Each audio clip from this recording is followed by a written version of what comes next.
आणि त्यांनी काय केलं मला म्हणलं तू गरीब दिसतो तू जरा बाजूला सर म्हणून मी वाचलो.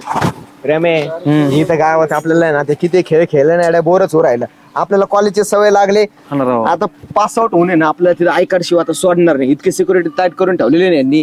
आपल्याला आहे ना काय करावं लागणार माहिती का कॉलेजला तर जायचंय पण जाणार कसं तर आपण काय करू सॅमची रिक्षा घेऊ शिप वर लावू आपले सगळे जुने कार्यकर्ते भेटत जातील तिथे येते कॉलेजचा परिसर आपल्याला अनुभवता येईल परत जाणारे येणारे पोरं पोरी चहा बी पिता येईल की ना बाहेरच्या बाहेर जमन पण सॅमने आपल्याला दिली पाहिजे रिक्षा आहे. तुला वाटतं ते देईन का आपल्याला ते देणार नाही. आपण एक काम करू चेअरमॅन मध्ये घालू ना.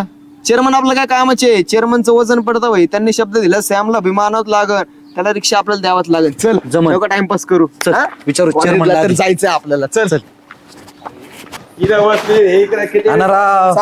चेअरमन अख्खं गाव तुम्हाला इथे बसले तुम्ही ग्रामपंचायतच्या दारात.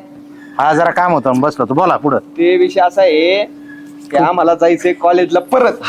आम्ही जरी पास आउट झालेलो असलो पण आमचं काही तर मन लागना कर्मना. आमच्या सगळे ज्युनियर प्रेयसी आहेत ना चेअरमन म्हणून सांगतो आम्हाला त्यांच्या वेळीच त्यांना आहे ना भेटल्याशिवाय बोलल्याशिवाय आम्हाला राहत नाही. ते कॅन्टीनला गेल्याशिवाय ते प्रेयसींसाठी काय ना आम्हाला कॉलेजला जायचंय राव. कॉलेजला जायचं ज्युनियर ते आता ज्युनियर येत ते आता सिनियर होतील आणि मग कॉलेज त्या पास आउट होतील. तोपर्यंत ते अजून 1 वर्ष 1.5 वर्ष आम्हाला कॉलेजला जायचं आम्हाला फक्त तिथं सॅमची रिक्षा घेऊन जायचं शिफ्ट करायची आणि मग आम्हाला तिथं कॉलेजचा परिसर अनुभवते. आम्हाला त्यांना प्रेझेंटला घेऊन आमच्या रिक्षात सॅमच्या घेऊन हिंडायचे बस. आम्हाला तुम्ही सॅमकडून रिक्षा भाड्यावर लावून द्या शिपवर लावून द्या आम्हाला बाकी काय नाही व्हायचं. बरं बरं मग एवढं हाणायची काय गरज होती तुला एवढंच 2 वाक्यात सांगायचं ना.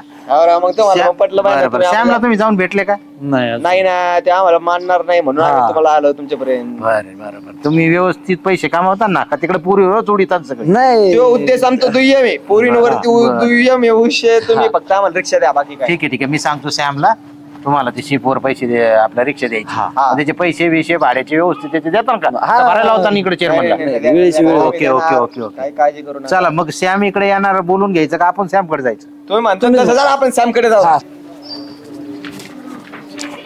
अरे सॅम काय करतोस. काय झालं चेअरमन. काय नाही रिक्षाला टाकाटाक ठेवले. मग काय तुला काय वापर नसतो जास्त. हा ना तू बी वापर करीत नाही नुसते उभीच ठेवतो. मग त्यापेक्षा एक काम कर ना काय तू आपल्या 2 कार्यकर्त्यांना आहे ना तुझी रिक्षा शिपवर दे.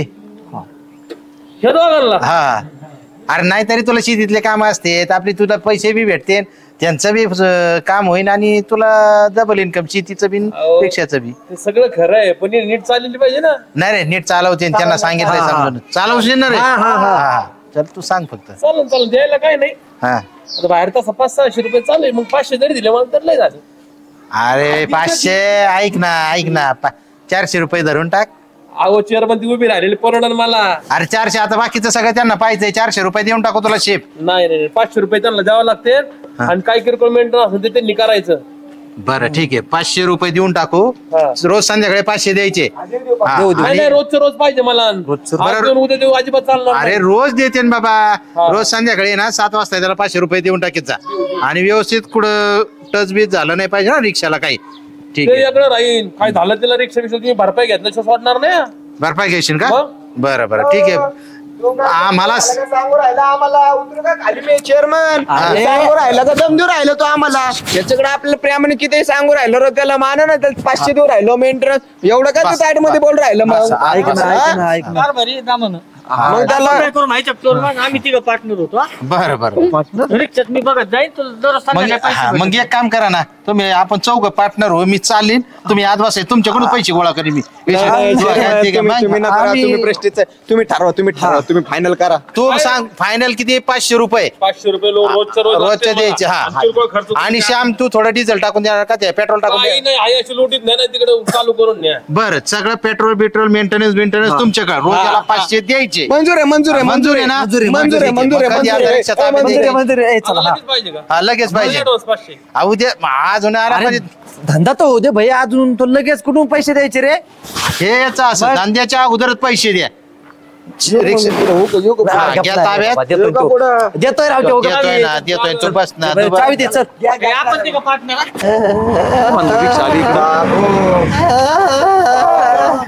यार काय झालं यांना कोण आणलं हळूच होता ऍक्सिडेंट केला का काय? ठेवली काय नाही यांनी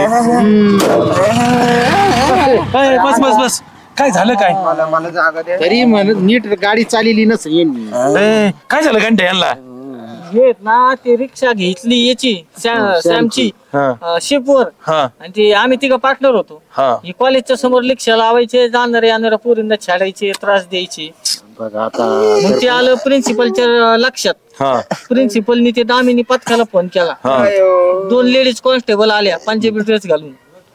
यांना वाटलं कॉलेजच्या पोरीची ती यांनी छाडायला सुरुवात केली.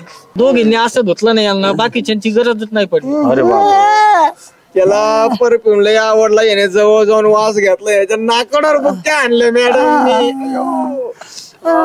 आयुष्यात ह्यो स्वतः परफ्यूम लावायचं नाही बायकोला सुद्धा लावून द्यायचा नाही आणि ह्यो म्हणत होता त्यांना अहो पंजाबी ड्रेस घालण्यापेक्षा साडी घालत जा. गेलं धुतलं आणि त्यांनी काय केलं मला म्हणलं तू गरीब दिसतो तू जरा बाजूला सर. म्हणून मी वाचलो. अच्छा तरी म्हणलं तुझ्या डोक्याला कसं काय बँडेज नाही मी त्याच्यामुळे वाचलो. अरे काय चेअरमन असल्याला कोणी रिक्षा देत असते तशी पोर घेऊन आता सरपंच मला वाटलं सुधारले असतील पण यांनी जी काशी करायची तीच केली. मी तर चांगले उद्देशन दिलं होतं. अरे बिझनेस केला पाहिजे सगळं चांगलं आहे पण तुम्ही जरा लोकांच्या लेकी बाईला छाडायला लागले तर काय वेगळं होईल मला सांगा बरं. हं? मला आहे ना मला एक वेगळाच संशय येतो राव.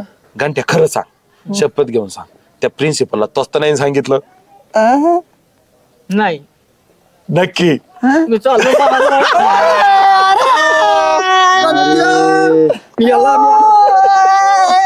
भाऊ तुला नाही जमायचं हाणायला.